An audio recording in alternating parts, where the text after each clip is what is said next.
السلام عليكم ورحمة الله. أعوذ بالله من الشيطان الرجيم. بسم الله الرحمن الرحيم. الحمد والثناء لله رب العالمين والعاقبة للتقوى واليقين، والصلاة والسلام على أشرف الأنبياء والمرسلين حبيبنا وحبيب إله العالمين أبي القاسم محمد صلى الله عليه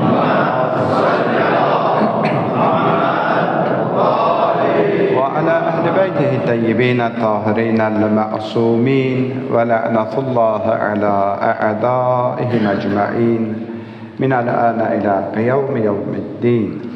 رب اشرح لي صدري ويسر لي أمري واحلل عقدة من لساني يفقه قولي. صدق الله العلي العظيم. عباد الله أوصيكم ونفسي بتقوى الله.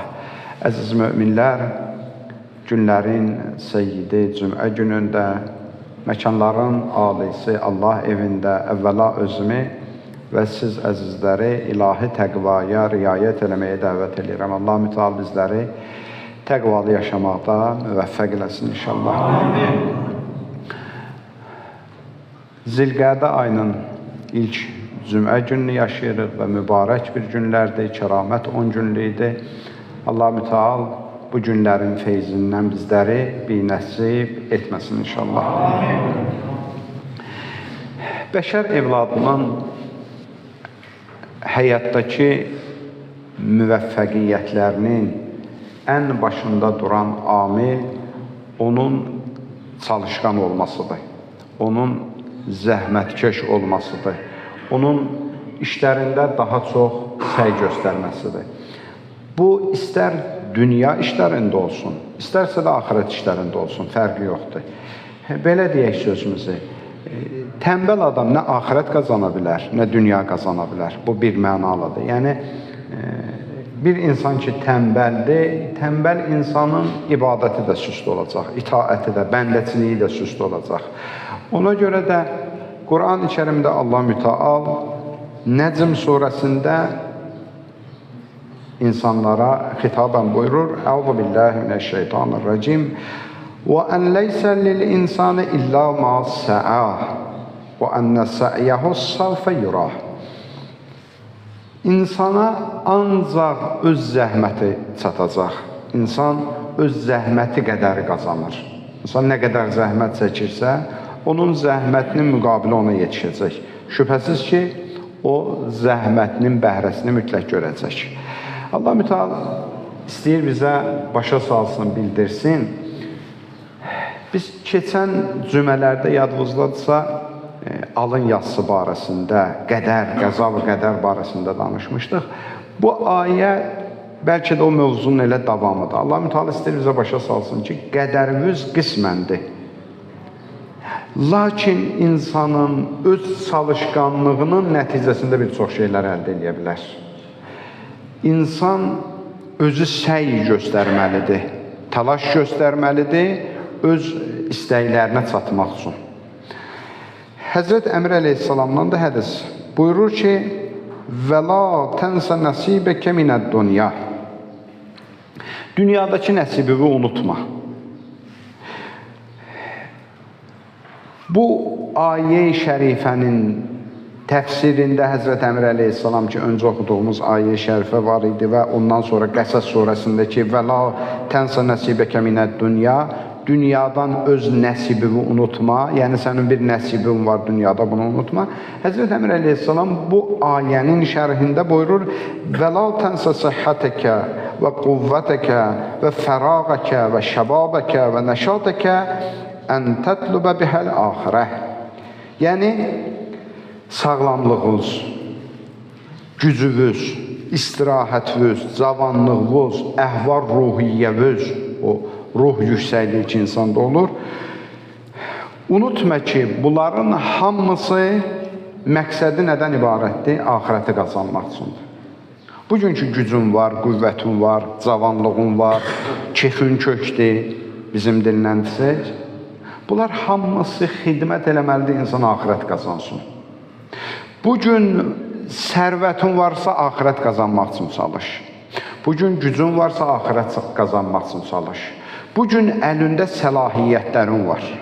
Səni bir posta qoyublar.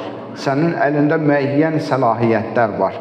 Çalış ki, bu səlahiyyətlərlə axirəti qazanasan. Çünki bunlar hamısı ötəridir, Həzrət Əmr əleyhissalam buyurur. Bu günləri kefin kökdə. Kefin kök olanda Allahı unutma günə. Axirəti qazanmaq üçün o kefin köklüyündən çalış. Çünki insan qəmgin olanda da, əzizlərim, ibadət, itaətdə biraz süst olur. Kefik insanın olmur, görürsən, ibadət də eləyə bilmirsən. Nə qədər ki, deyir, kefin kökdə, başda axirət qazanmaq üçün. Həzrət Peyğəmbər Əkrəmdən də hədis buyurur, çalışmaq, qələbə qazanmağın rəmzidir. Həzrət buyurur, badiri, bi ərbəin qəblə ərbəin. Dörd şey əldən getməmiş qədrin bilin, dəyərin bilin. Şəbabikə qəblə hərəmik. Cavanlığınızın qədrin bilin, nə qədər qocalmamışsınız. Yaşlı adamlardan gedib soruşsunuz, görəcəksiniz ki, gəncliyin barəsində, cavanlığın barəsində necə həsrətlə danışırlar. Kaş o günlərim olaydı. Bugün yaşlı insanlardan soruşsun, deyəcək ki, ey kaş canım sağlam olaydı. Mən gücüm olaydı, qəza namazlarımı qılaydım, qəza oruclarımı tutaydım. Cavanlar. İmkan varkən bundan istifadə edin. Yaşlı adam da görürsən, məsələn, bu günləri ziyarət arzusundadır. Deyir ki, kaş mən ümrəyə gedəydim, həccə gedəydim, ərbəin ziyarətinə gedəydim, amma yaşlaşıb gücü çatmır. Cavansan, Həzrət Peyğəmbər Əkrəm buyurur ki, bunları fürsət bil. Və səhhətikə qəblə suqmik.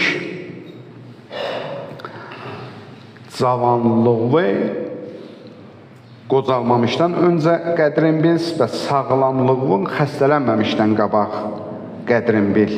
Və qənakə qəblə fəqrik və kasıblamamışdan öncə imkanının qədrin bil. Bugün imkanın varsa əl tut. Sabah mümkündür imkanın olmasın, amma arzu edəyəsən. Ona görə nə qədər fürsətdir, Allah bu fürsəti bizə verib, əzizlər. O pul, maddiyyat ki, bizə bugün verilib, bunlar bir fürsətdir, imtahan fürsətləridir. Ola bilər 20 il sonra deyim ki, kaş mənim imkanım olaydı, filan işləri görəydim. Qiyamətdə mənə deyəcəklər ki, biz sənə imkan olan bir dönəm vermişdik. Niyə o imkanın olanda bundan istifadə eləmədin? Niyə maddi durumun yerində olanda bu işləri görmədin? Və ardıca Həzrət buyurur, və həyatıkə qəblə mavtik və ölməmişdən öncə həyatın qədrini bilin. Bu həyat bizə bir sərmayə də veriblər. Bu həyatın vasitəsilə axirəti qazanaq. Bu əlimizdəki sərmayə bitəndən sonra o ticarəti biz eləyə bilməyəcəyik, axirəti ala bilməyəcəyik. Bugün bu cür düşünməyək ki, hələ fürsətlər çoxdur, fürsətlər var. Nə qədər insan oldu ki, cavan dünyadan getdi. Və nə qədər insanlar oldu ki, cavan da dünyadan getməsə, başı çox qarışdı. O qədər dünyanın bərbəzəyi bizim başımızı qatır, bir də görərik, ömür də bitdi. Da istəsək də qayıdışı yoxdur. Ona görə insan çalışmalıdır bu işlərdə. Həzrət İmam Kazım əleyhissalam buyurur, İyyəkə vəl-kəsələ vəl-zəcrə fə-innəkə inkəsilət ləm tə'məl və inzəcrət ləm tu'til haqq. Deyir, tənbəllikdən Allaha pənah aparın. Tənbəllikdən çəkinin. Quzu qurtdan qaçdığı kimi tənbəllikdən qaçın. Çünki əgər tənbəllik etsəz, heç nəyə nail ola bilməyəcəksiniz. Əgər yorğun olsuz, Allahın haqqını da əda edə bilməyəcəksiniz. Ona görə tənbəllik insanın nədir?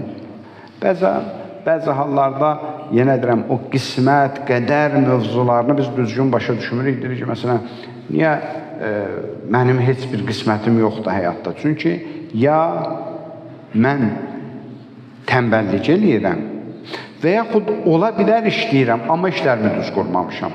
Bunlardan ikisindən biridir. Çünki Allahın ayəsi də buyurur ki, sizin çalışqanlığınız qədərdir sizin nəsibiniz. Nə qədər çalışırsınız, o qədər sizin nəsibiniz olacaq. Ya düzgün yerdə deyilik, ya işimizi düz seçməmişik, ya işimizi düz qurmamışıq, ya da tənbəllik. Ya bunlardan xali deyil. İnsan səy göstərsə, Həzrət Əmr əleyhissalam buyurur, "Qad sa'ada mən cəddə." Hər kim çalışdı, müvəffəq oldu. Yəni müvəffəqiyyətin açarı çalışmalıdır, zəhmət çəkməkdir. Bəzi insan görürsə, məsələn, biraz imkanı var, onu bir paxıllıq eləyirik. Paxıllıq eləmə. Ola bilər ki, mən günorta 3 saat yatanda o işləyirdi. Mən istirahətdə olanda, mən gəzməkdə olanda o çalışırdı, zəhmət çəkirdi. Bəs onun zəhmətlərini itirmə. Bugünkü bir şeyləri var əlində, düşünmə ki, bu elə buna havadan gəlib çatdı. Zəhmət çəkib, əziyyət çəkib və əziyyətlərinin də bəhrəsidir. Əbu Zərar nə? Tarixdə əzmkarlıqla tarixə düşmüş bir insandır. Çox əzmkar adam olub. Bir məqsəd qoyubsa qarşısına mütləq o məqsədə çatardı deyirlər. Tarixdə belə keçir adı. Əbu Zəranədən soruşurlar ki, bu əzmkarlığı hardan öyrəndin? Deyir, mən bir dənə böcəkdən öyrəndim bu əzmkarlığı. Bir gün deyir, Dəməşqdə gecə getdim məscidə.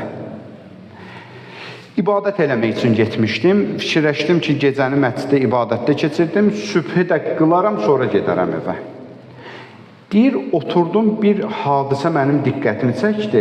Mən səhərə qədər ancaq o hadisəni müşahidə elədim. İbadət itaat eləmədim və bütün həyatımın dəyişmə səbəb oldu. Gördüm, bir böcəkdir. Bir sütun var məsciddə, mərmərlə işlənmiş bir sütundur da, sürüşkan olur onun üzrə. Bu böcək istəyir ki, qalxıb sütunun yanında bir çıraq var. Birisi böcəklər adətən çırağa gedər.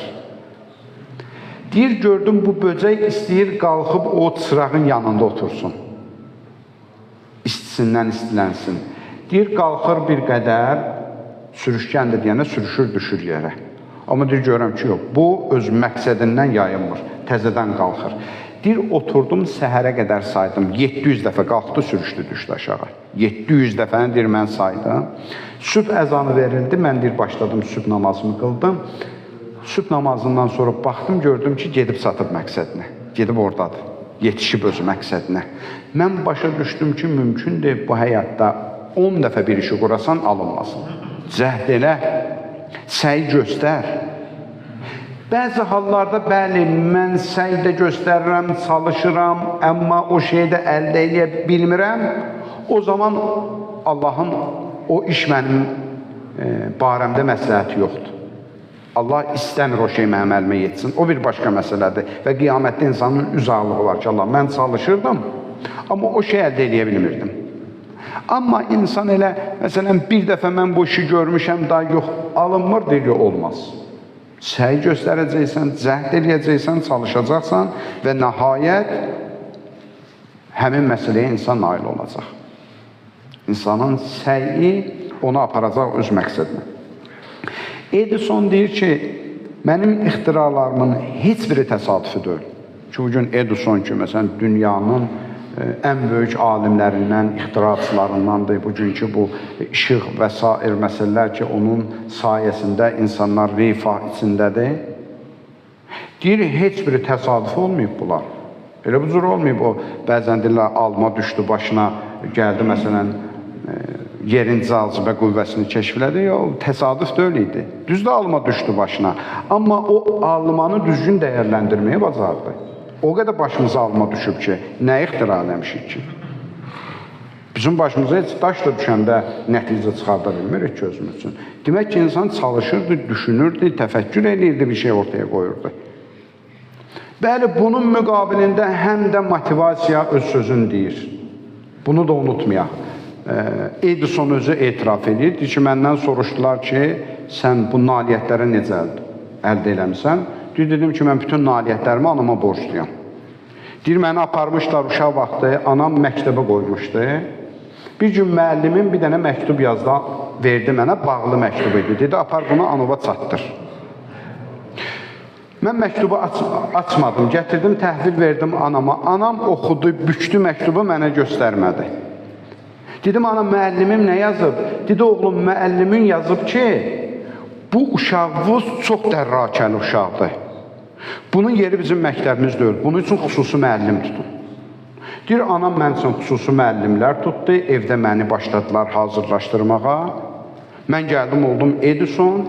Anam dünyasını dəyişmişdi. İllər keçmişdi. Artıq mən bir şanlı şöhrətli alim idim.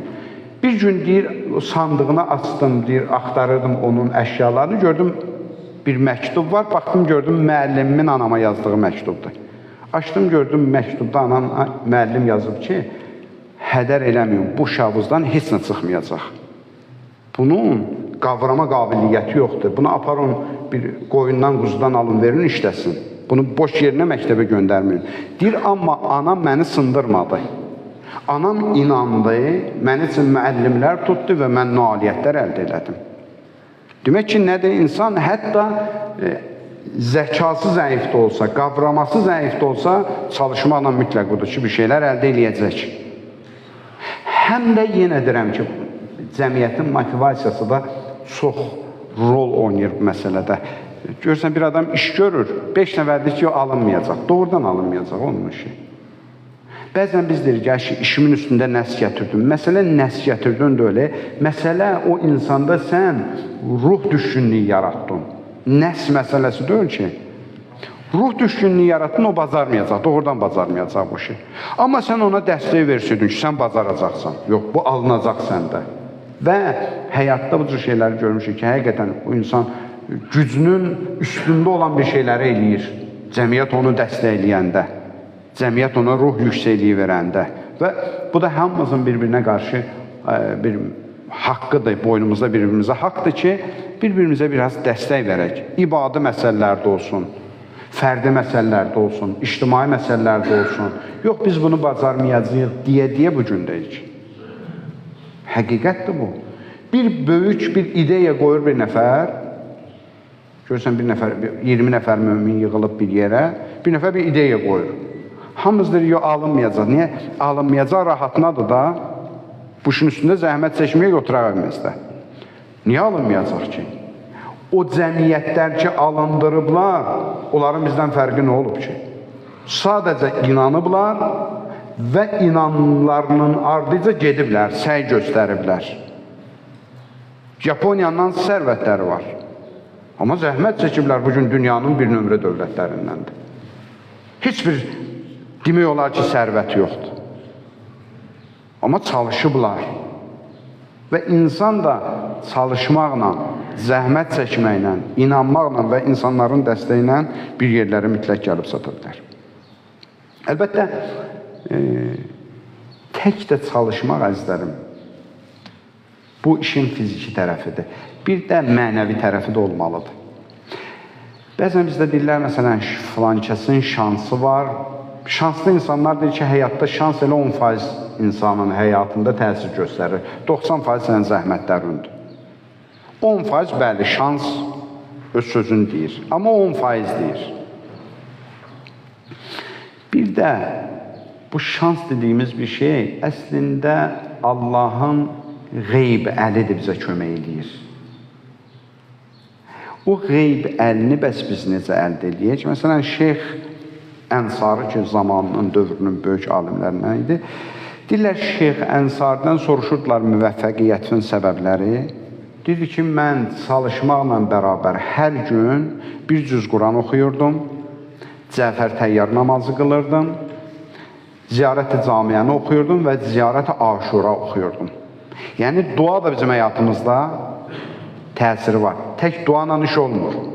Bütün gün oturum, dua edeyim, alınmayacaq. Lakin dua ilə bərabər çalışmalıyam. Yəni, çalışmağımın da yanında dua olmalıdır. Allahdan bir bərəkət istəməliyik işimiz üçün. Bəzi hallar olub, insan həyatında bu şeyləri təcrübə edə bilir. Mən baxmışam ki, bugünün işləri zamanla mümkün deyil çatdırmaq. Alınmayacaq da, yəni bugün o qədər işim var ki, normalda hesab kitab edirsən ki, bu alınası bir şey deyil. Olur birdən adam bir qəlbəndir ki, Allah bu günümə bir bərəkət ver. Sonra görürsən ki, o işlər ki planlamışdı, hamısını yerinə yetirdi. Hətta vaxtı da qaldı gün ərzində istirahət üçün. Yəni Allahdan bir bərəkət istəyək işlərimiz üçün. Zəhmət də çəkək, ardıca bir bərəkət də istəyək Allahdan, bir dua da eləyək, bir təvəssül də eləyək. Mərhum Əbülqasım Xoyi deyir ki, mən Nəcəfdə bir balaca evim var idi, çox balaca idi evim. Özümdə hər gün mütaliə edirdim də. dövrünün, əsrinin böyük alimlərindəndir.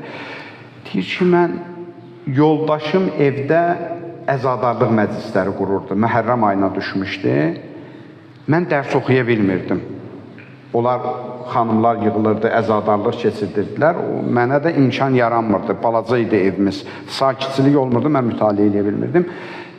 Yoldaşıma dedim ki, xanım, sən evdə əza məclisi təşkil edirsən, mən mütaliəmdən qalıram.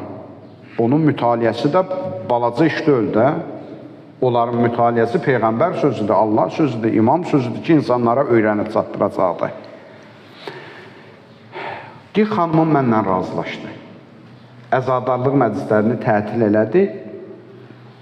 Məni deyir, möhkəm göz ağrısı tutdu. Da heç mi oxuya bilmirəm. Alınmır.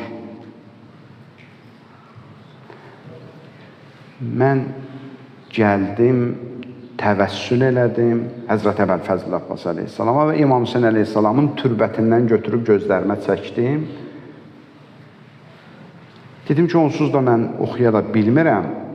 Nahaq yerə də əzadarlığı təxirə saldım. Xanıma dedim ki, çağır, başlayın o əzadarlıq məclislərimizi qurun. Sonra mən yatdım, yuxumda gördüm. Mənə dedilər ki, Əbülqasım Xoyi, qərar idi, sən gözlərimi alacaqdıq biz, kör olacaqdıq. Üçün əzadarlıq məclisini təxir eləmişdim. Çünki bizə təvəssül elədin, elə o xəstəliyivə şəfa verdik, o xəstəliklə səni keçindik. Yəni, bəzi hallarda bu mənəvi ab-hava, aura bizim həyatımızda mütləq təsirin qoyur. Mən demirəm, yalnız bundan kifayətlənək. Amma mənəviyyatdan da insan uzaq düşməməlidir. Mənəviyyatın da insan həyatında mütləq təsiri var ki, tarix boyda o müvəffəq olmuş alimlər öz zəhmətlərinin bəhrəsini görmüşdülər. Allah'ın verir izzətinə, cəlalına, əzəmətinə. Allah müteala bizləri tənbəllikdən uzaq olub, daim dini və dünyəvi işlərimizdə zəhmət çəkən, səy göstərən bəndələrindən qərar versin inşallah. Bismillahirrahmanirrahim. Qul huvallahu əhəd, Allahu samad, ləm yəlid və ləm yulad və ləm yekun ləhu kufuvan əhəd. Sadaqallahul əliyyul azim. Allahümme salli ala Muhammed və ali Muhammed. Allahümme salli ala Muhammed və ali Muhammed. Allahümme salli ala بالله من الشيطان الرجيم بسم الله الرحمن الرحيم الحمد والصناء لله رب العالمين والعاقبة للتقوى واليقين والصلاة والسلام على أشرف الأنبياء والمرسلين حبيبنا وحبيب إله العالمين أبي القاسم محمد صلى الله عليه وآله وسلم وعلى آله الطيبين الطاهرين المعصومين ولعنة الله على أعدائهم أجمعين من الآن إلى قيام يوم الدين رب اشرح لي صدري ويسر لي أمري واحلل عقدة من لساني يفقه قولي صدق الله العلي العظيم عباد الله أوصيكم ونفسي بتقوى الله. Əziz möminlər, bir daha özümü və sizləri ilahi təqvaya riayət eləməyə dəvət edirəm. Allah müteala bizləri təqvalı yaşamaqda müvəffəq eləsin inşallah. İnsan yaradılışdan mərhəmət duyğuları ilə yaradılmış bir varlıqdır və insan cəmiyyətdə bir-biri ilə ünsiyyət quran bir varlıqdır. İnsan kəlməsini neçə dənə məna aliblər Allah ki, bu adı bizə verib. Onlardan da biri üns kəlməsidir, deyirlər. İnsan üns kəlməsindən götürülüb. Yəni, bir-biri ilə əlaqədar yaşayan varlıq. Və insanın fitrəti, ruhu, eyni zamanda dinimizin tövsiyələri bizə budur ki, insanlar bir-biri ilə sülh, mehribanlıq içində yaşasınlar. Və hətta İslam dininin adının bir mənası da nədir? Sülh, əmin-amanlıq dinidir. Bir hədis-i qüdsüdə əziz Peyğəmbərimiz Allah mütealadan bir kəlam bizlərə çatdırır. Həzrət Peyğəmbər Əkrəm buyurur ki, Allahın kəlamıdır. Allahın sözündə buyurur, ya ibadi, inni hərəmtu zulmə alə nəfsi və cəəltuhu beynəkum muharrəmən fəla təzləmu. Ey insanlar, mən zülm eləməyi özümə haram bilmişəm. Yəni, mən heç vaxt zülm etmirəm. Allah bəndələrinə heç vaxt zülm etməz Quranın ayəsidir. Və məllahu zulmən lil-ibad. Allah heç vaxt bəndələrinə zülm eləmir. Allah mütəal buyurur ki, mən zülmü özümə haram eləmişəm. Ay bəndələrim, sizə də haram eləyirəm, qadağan eləyirəm, bir-birinizə zülm eləməyin. Zülm elə bir məsələdir ki, mütləq insanın özünə qayıdacaq. Tarix, bəşər bunu göstərməyib ki, bir nəfər zülm eləsin, amma zülmünün cəzasını görməsin. Bu mütləq. Rüstəm Zal eşitmişsiniz də tarixdə, böyük pəhləvan olub. Bunlar Zalın oğlanları idi, iki qardaş idilər, Rüstəm və İsfəndiyar. Bunlar öz aralarında həmişə güləşərdilər və həmişə İsfəndiyar Rüstəmə qəlibə çalardı. Bunlar böyümüşdülər, artıq pəhləvan olmuşdular, öz aralarında vuruşardılar. Yenə də İsfəndiyar Rüstəmə qələbə çalardı. Bir gün oturdu, düşündü ki, mən nə iş görüm ki, qardaşıma qələbə çalam? Bacarmıram bunlar. Bunların artıq aralarında bir düşmənçilik yaranıb, bir kin, ədavət yaranıb. Bu bir dənə ağacın budağını kəsdi, iki tərəfli ox düzəltdi ağacın budağından. Həmin oxla atdı, öz qardaşı İsfəndiyarın iki gözünü də kör elədi. İki haçalı ox düzəltdi, hər iki gözünü eyni zamanda vurdu, kör elədi. Kör eləyəndən sonra öz qardaşı İsfəndiyara qələbə çaldı. Atası Zal deyir ki, mən bilirəm bu oğlumun gözlərini kör eləməyinin səbəbini. Çünki oğlum İsfəndiyar uşaq vaxtı bir ağacın budağı ilə qonşunun uşağının gözünü vurub deşmişdi, gözünü kör eləmişdi. Və o ağacı gətirib bastırmışdı həyətimizdə, o ağacın budağını. O budaq böyümüşdü, bu ağacdı. Həmin ağacdı ki, qardaşı onun budağından onun gözü için ox düzəltdi və gözlərini kör elədi. Tarix bu cür ibrətlərlə doludur əzizlərim. Yəni, dünyanın harasında olursa olsun. Bu günləri bir dənə zülm ağacı əkən varsa, o ağacdan özü məhv olacaq. Bir dənə fitnə ocağı quran varsa, o fitnə ocağında özü yanacaq. Gec olacaq, amma mütləq olacaq. Çünki bu ilahi ədalətdir, ilahi sünnədir, dəyişmir. Tarix boyu hər yerdə ki bir zülm olub, zülmün özü qayıdıb, o zalimin özünə mütləqdir, bu qaçılmazdır. Bu ilahi bir sünnədir. Sənin bugün zorun var, gücün var, imkanların var. Əgər məzluma əzirsənsə, bil ki, məzlumun Allahı var. Məzlumun ahı var və o ah dünyada ən böyük silahdır. O silahdan heç kim yayına bilməyib, heç kim qaça bilməyib. Allah buyurur, dağların başında uca qəsrlərdə belə olsunuz, o mütləq gəlib su tapacaq. Və zülmün ən böyüyü də bəşərdə bu günləri, bəşəri qorxu altında saxlayan terrordur ki, dinimiz terrorun hər növünü qınıyır, hər növünü qınıyır. Bu yaxınlarda cümələrdə terrorun barəsində danışmışdıq. Terrorun mənası, onun zərərləri cəmiyyətdə, bəşərdə, onların barəsində danışmışdıq. Terror istəyir elə bomba atıb terror eləmək olsun, istəyir insanları qətl eləməklə olsun, istəyir insanlarda xof yaratmaqla olsun, qorxu altında, təzyiq altında saxlamaqla olsun. Bu da terrorun bir növüdür. Yəni, terrorun elə lüğəti mənası da budur ki, insanları qorxu altında, baskı altında saxlamaqdır. Bunlar hamısı terrorun növləridir. Allah müteal buyurur, mən qətələ nəfsən bi qeyri nəfsin, əv fəsadin fil ard, fəkəənnəmə qətələn nası cəmiə. Hər kim bir nəfəri öldürsə, günahsız bir adamı, o adam ki, bəşərdə fəsad törədmir, fitnə fəsad yaradmır, oturub özü içində. Hər kim onu öldürsə, sanki bəşəriyyəti öldürmüş kimidir, insanlığı öldürmüş kimidir.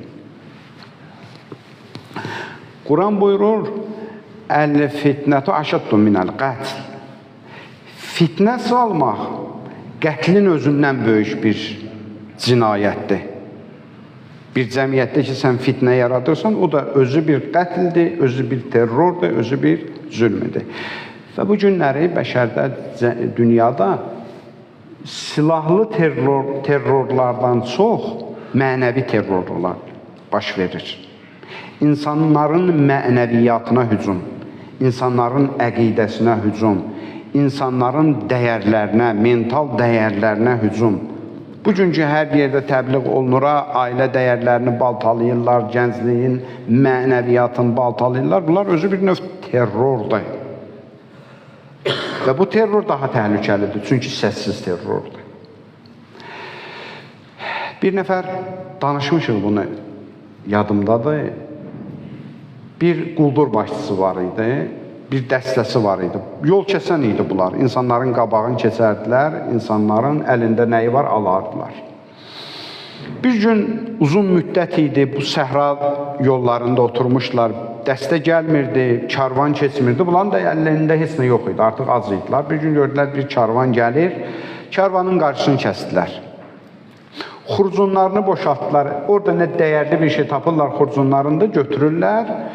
Əllərində nəyləri var idi, aldılar, özlərinə dedilər ki, azadsız da, sizə dəymirik, toxunmuruq. Bir yaşlı kişi var idi xurcununda, bu quldur başçısı gördü, bir dəri bağlama var. Açdı, gördü ki, üstündə bir yazı yazılıb. Soruşdu ki, bu nədir bu, dəri bağlama nədir səndə? Dedi, bu Ayətəl Kürsüdür. Mən İslam Peyğəmbərindən eşitmişəm ki, hər kim Ayətəl Kürsünü öz üzərində gəzdirsə, onun canı da, malı da amanda olar.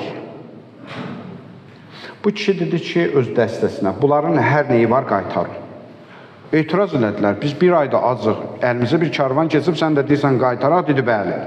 Dedi, mən etiraf edirəm, mən oğruyam, mən yol kəsənəm, amma mən insanların malını oğruyam, mən əqidə oğrusu deyiləm. Bu insanın əqidəsi var Peyğəmbərinə. Ki, üstündə Ayətəl Kürsü Peyğəmbər deyib gəzdirsən, malın canın amandadır. Bugün bunun malını biz əlindən alsaq, bu Peyğəmbərinin barəsində şübhəyə düşəcək. Bax, Peyğəmbər demişdi bu sözü. Və nə oldu? Əlimdəkiləri aldılar mənim əlimdən. Bu nədir? Bu mənəvi terrordur. Görürsən, adam oğru da olsa, amma məhdliyi, mənliyi var. Əqidəyə hörmətlə yanaşır. Bu günləri dünyada və bizim öz cəmiyyətimizdə də bəzi insanlar çıxıb insanların əqidəsinə terror edirlər. Çıxıb deyir ki, Quran və Qurandan başqa heç nə yoxdur. Hədislər hamısını yığ apar, tök bir tərəfə, ancaq Quranla hökm elə. Əvvəla budur ki, bu cür insanlara kifayət qədər din tələbələri, elm əhli cavab verirlər. Mən tək-tək ona sözlərinə cavab vermək fikrim yoxdur və zamanla da bəzi məsələlər demiş. Əvvəla budur ki, sən deyirsən ki, məzhəblər hamısı batildir, sən özün təzə bir məzhəb yaradmışsan. Və ənənəvi məzhəbləri batil hesab edirsən. 1400 illik oturuşmuş dini məzhəbləri sən heçə sayırsan, amma özün bu günləri təzə bir şey çıxartmışsan, icad eləmişsən ortaya. İkinci bir sözüm budur, iddiam budur ki, insanlar Qurandan hər şeyi özləri aşkar eləməlidirlər. Yaxşı, biz Azərbaycanlıyıq, biz ərəb dili bilmirik. Pakistanlı da ərəb dili bilmir. Əfqanistanlı da ərəb dili bilmir. Hindistanlı da ərəb dili bilmir. Yaxşı, bu dünyanın müsəlmanları bu Quranla necə özləri üçün din öyrənib hökm versinlər? Hamımız ərəb dili öyrənmək imkanımız yoxdur da bizim. Yaxşı. Deyəcək ki, tərcüməyə bax. O zaman tərcüməyə bax düdüyün hansı bir alimdən mən öyrəndim də, o alimin düşüncəsinin məhsulunu mən oxudum da. Böyle özü bir yol oldu da, məzhəb nədir yəni, yol. Sən deyirsən ki, yox, mən deyənlər düzdür. Sən özünə bir məzhəb qurmuşsan, o məzhəbə çağırırsan da insanları. Məzhəbin adı Quranilikdir. Sən cəmiyyətin, avam insanlarını anlada bilərsən ki, mən heç bir məzhəbdə yoxam, mən İslamdayam. İslamdasan, dediyin İslamı hansı əsaslar üzrində öyrənmirsən?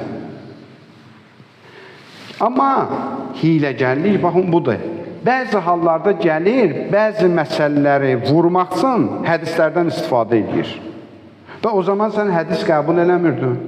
Deyir ki, İslamda yas saxlamaq yoxdur, Peyğəmbərdən hədis var. 3 gündən artıq yas saxlamıyor.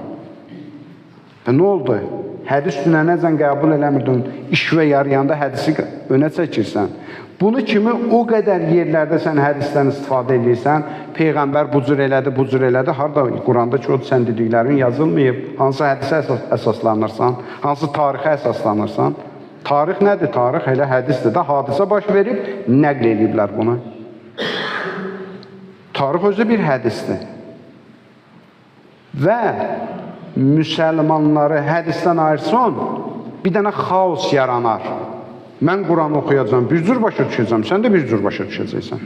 Bugün deyirsən ki, 3 dənə, 4 dənə məzhəb İslamı bölməkdir. O zaman hərəmiz Quranı bir cür başa düşsək, İslamda nə qədər məzhəb yaranacaq.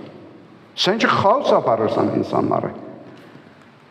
Və ən böyük terroru sən edirsən əqidəyə qarşı. 1400 ildir bu qədər məzhəb imamları, alimləri bu ayələri, bu hədisləri oxumurlar. Bəli, hədislər var, zəif hədislər var, uydurma hədislər var və İslamda da buna görə xüsusi rical elmi var. İslam alimləri bunu araşdırırlar, zəif hədisləri çıxardırlar, kənara atırlar. Amma Peyğəmbərimizdən gəlib çatmış hədislər var ki, özdə bütün İslam aləmi bu hədislərdə icma edib. Sünnisi və şiəsi fərqi yoxdur. Hamı deyir ki, Peyğəmbər bu sözü deyib. Sən gəlirsən ki, həcc ayinləri yoxdur, qurban kesmək yoxdur, kəbin yoxdur, heyvanı bismillahla kəsmək yoxdur. Bunlar bütün İslamın, müsəlmanların icma məsələləridir. Kəbin yoxdur deyirsən. Özün təzə bir dənə məzhəb yaradmısan ki sən. Ona görə də bu ən təhlükəli bir terrordur ki, bu terrorda hamımız müğayət olmalıyıq, balalarımızı, cəmiyyətimizi maarifləndirməliyik ki, bu cür insanlar gəlib müsəlmanların içində fitnə yarada bilməsinlər. Allahın verək izzətinə, cəlalına, əzəmətinə, Allah mütəal müsəlmanların, İslamın, vəhdətin günə-gün artırsın inşallah.